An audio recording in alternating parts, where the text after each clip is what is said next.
নমস্কাৰ, মই মনোজ বৰা, মালুকাত উচ্চতৰ মাধ্যমিক বিদ্যালয়ৰ স্নাতক শিক্ষক। মই ছাত্ৰ ছাত্ৰীসকলৰ লগত উদ্ভাৱনীমূলক কাৰ্যৰ বিষয়ে আলোচনা কৰোঁতে এটা বিষয় আমি বিচাৰি পালোঁ। কলগছৰ আঁহৰ পৰা কিদৰে আমাৰ দৈনন্দিন ব্যৱহাৰ কৰা বিভিন্ন সামগ্ৰী তৈয়াৰ কৰিব পাৰি।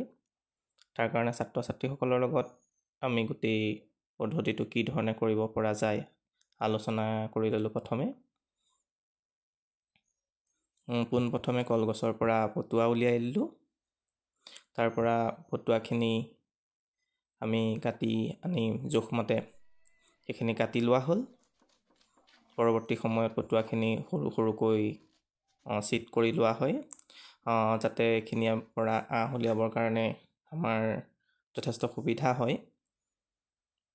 তাৰ পৰৱৰ্তী সময়ত আমি আচলতে আঁহ উলিয়াবৰ কাৰণে প্ৰথমে ভিতৰ ভাগ, তাৰপিছত বাহিৰ ভাগ পটুৱাৰ গিলাচেৰে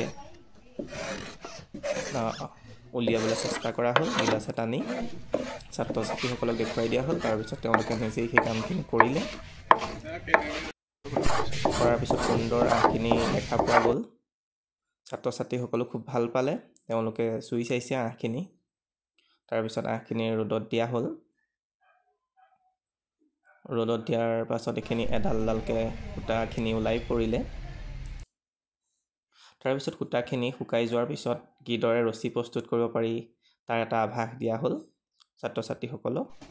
পৰৱৰ্তী সময়ত তেওঁলোকে নিজেই চেষ্টা কৰিলে কিদৰে সূতা গাঁঠি উলিয়াব পাৰি, আৰু সেই ৰছীৰ পৰা বিভিন্ন ধৰণৰ সামগ্ৰী যেনেকৈ বেগ হওক বা তেনেকুৱা ধৰণৰ বস্তু কি ধৰণে উৎপাদন কৰিব পাৰি সেইখিনি তেওঁলোকক অৱগত কৰা হ'ল। প্ৰস্তুত কৰি উলিওৱা ৰছীসমূহ এই ধৰণৰ। আমি কলগছৰ পটুৱাৰ পৰা আঁহ প্ৰস্তুত কৰিবলৈ যি পৰিকল্পনা হাতত লৈছিলোঁ সেয়া বহু সংখ্যক সফল হৈ উঠিছে, কিয়নো এয়া আমাৰ ব্যৱহাৰৰ বহুত উপযোগী। ইক' ফ্ৰেণ্ডলি হয় তথা এয়া সহজতে উপলব্ধ, আৰু আমাৰ দৈনন্দিন জীৱনত ব্যৱহৃত বেগ আৰু অন্যান্য ধৰণৰ বহু সামগ্ৰী আমি ইয়াৰ পৰা তৈয়াৰ কৰিব পাৰোঁ। ইয়াক সূতাৰ দৰেও আমি ব্যৱহাৰ কৰিব পাৰোঁ।